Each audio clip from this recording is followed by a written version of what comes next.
Assalamualaikum warahmatullahi wabarakatuh. Assalamualaikum warahmatullahi wabarakatuh.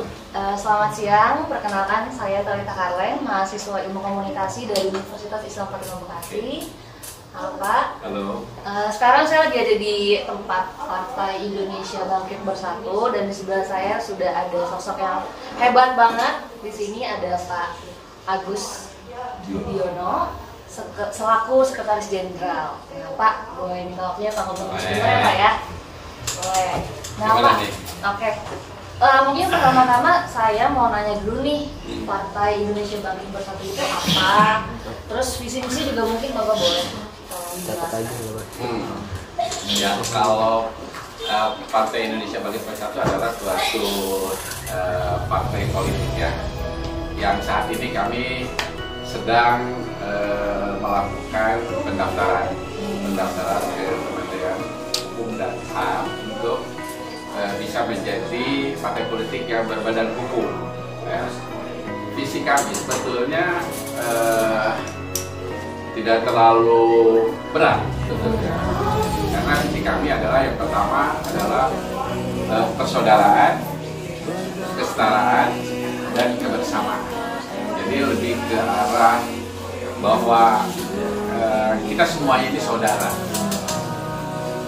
Seperti itu. Visinya sudah sambil merangkul ya Pak ya? Insya Allah. Iya. Mudah-mudahan karena kita semuanya saudara. Dari ujung Aceh sampai dengan Papua semuanya kita saudara. Yang selama ini mungkin teman-teman tidak merasa bahwa mereka bukan saudara kita.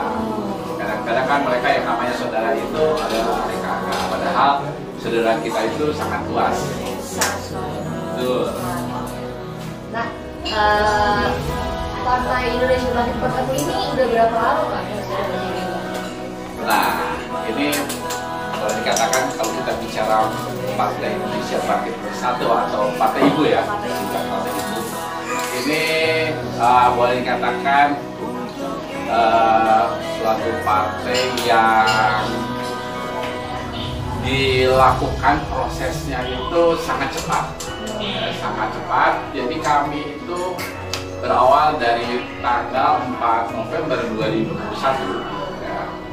2021 kami melakukan kesepakatan secara bersama-sama untuk mendirikan suatu partai, dan pada saat itu kami melakukan boleh dikatakan mempersiapkan semua persyaratan yang memang dipersyaratkan oleh Kementerian Hukum dan HAM. Tepat pada tanggal 22 Desember 2021, tepatan dengan 93 tahun Hari Ibu, kami secara resmi mendaftarkan ke Kementerian Hukum dan HAM. Dan alhamdulillah ketika kami mendaftarkan secara online ya, begitu. Kami daftarkan nama tersebut dan alhamdulillah nama tersebut belum ada yang punya. Ya, belum ada yang punya, sehingga nama Indonesia Bangkit Bersatu atau Partai Ibu bisa terus dilanjutkan untuk memenuhi persyaratan apa yang dipersyaratkan. Dan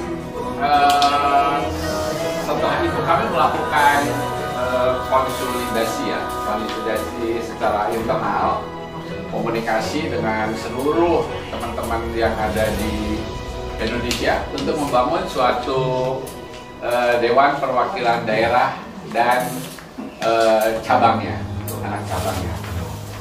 Kami terus terang aja di sini tidak menggunakan uang sama sekali. Sama sekali kami itu semuanya bekerja itu berdasarkan bahwa kami punya niat yang sama, ingin supaya rakyat Indonesia bisa sejahtera dan makmur ya tentunya gitu ya. Jadi alhamdulillah dalam waktu 3 bulan lamanya kita sudah terbentuk di 34 provinsi. Cepat ya Pak ya? Sangat-sangat cepat ya, alhamdulillah. Oke. Nah, dari setelah 3 bulan terbentuk ini, apa sih Pak yang sudah dilakukan setelah pembentukan selesai Partai Indonesia Bangkit Bersatu? Yang sudah dilakukan sejauh ini apa?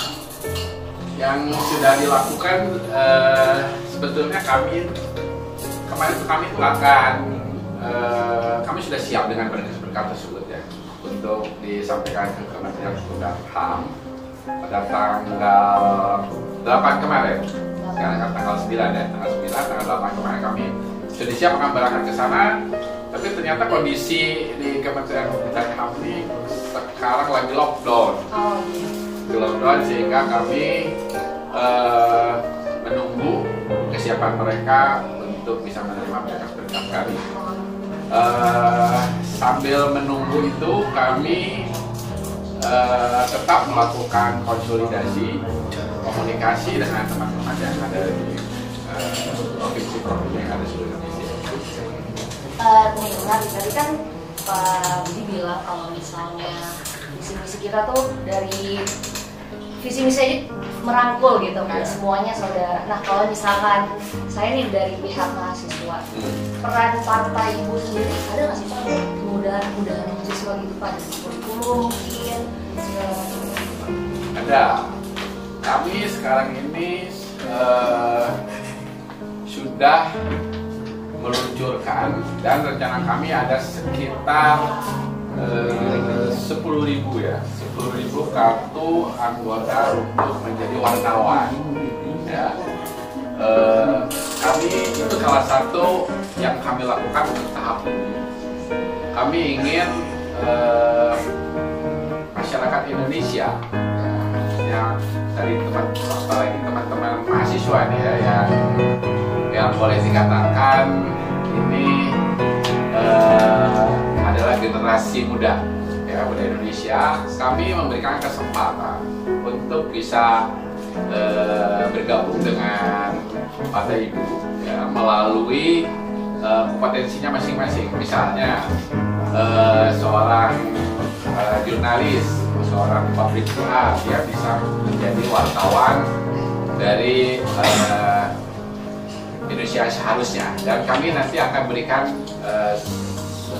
kartu wartawan, dan itu tentunya akan menjadi modal buat teman-teman untuk bisa nanti meliput, mewawancarai pejabat-pejabat ataupun tokoh-tokoh yang mungkin bisa dieksplor apa yang mereka ketahui atau mereka berikan kepada kita.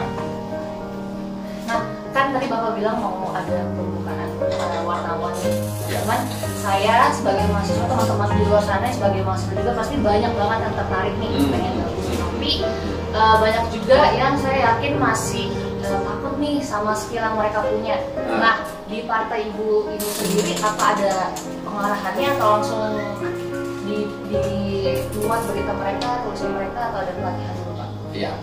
Yang penting sebetulnya jadi jurnalis itu harus punya dulu di dalam dirinya sendiri adalah kemauan, terus adanya keinginan untuk bisa mencari informasi, ya. Setelah mencari informasi, mencari data-data yang benar tentunya. Setelah itu harus bisa juga menulis, ya. Harus belajar banyak menulis di blog, di sosial media gitu ya. Nah, ini adalah salah satu sebetulnya bagaimana mengasah menjadi seorang jurnalistik gitu ya, jurnalis ya boleh dikatakan gitu. Dan Partai Ibu sangat terbuka sekali buat teman-teman ya, buat teman-teman yang ingin bergabung dengan kami gitu kan, untuk boleh dikatakan magang lah ya, boleh mengatakan magang, karena kami di sini mempunyai suatu redaktur yang sungguh sangat punya pengalaman di, ya betul, di beberapa media mainstream ya tentunya. Dan ini bukan satu kesempatan lah buat teman-teman semuanya. Salah satunya tadi yang Bapak bilang harus punya kegemaran menulis. Betul. Berarti kalau misalnya untuk mahasiswa selain jurusan ilmu komunikasi khususnya jurnalistik, apa masih bisa ikut Pak? Bisa. Menurut saya juga kan tadi sebetulnya bagaimana kita bisa mencari informasi yang benar, ya, bisa belajar untuk bisa melakukan penulisan-penulisan yang baik, kan gitu ya, serta kita bisa menayangkan gitu kan, menayangkan bisa macam-macam sih melalui beberapa channel ya, misalnya bisa channel yang kita miliki lah, misalnya kita melalui Instagram, Facebook, Twitter, atau bahkan kami juga punya channel komunikasi di sini. Kami ada website, ada Twitter, ada wadah. Jadi buat teman-teman yang penting punya keinginan. Nah, yang perlu saya sampaikan juga di sini bahwa seorang jurnalis ini harus boleh dikatakan bekerja 24 jam, ya, karena informasi itu datangnya tidak menentu. Ya, misalnya ada sesuatu hal di tengah malam, nah itu harus cepat bisa kita mendapatkan informasi itu, segera kita tulis dan kita tayangkan. Teman-teman mahasiswa tuh tadi udah dijelasin, nggak usah takut kalau misalnya mau gabung ya Pak ya, karena wadahnya udah disediain, terus bakal ada pengarahan juga, dan bebas mau jurusan apa, dan harus jurnalistik. Yang penting tadi udah dijelasin ada kemauan buat belajar, kegemaran menulis, ya Pak ya, dan cekatan juga, karena yang namanya berita itu kan kapan aja datangnya.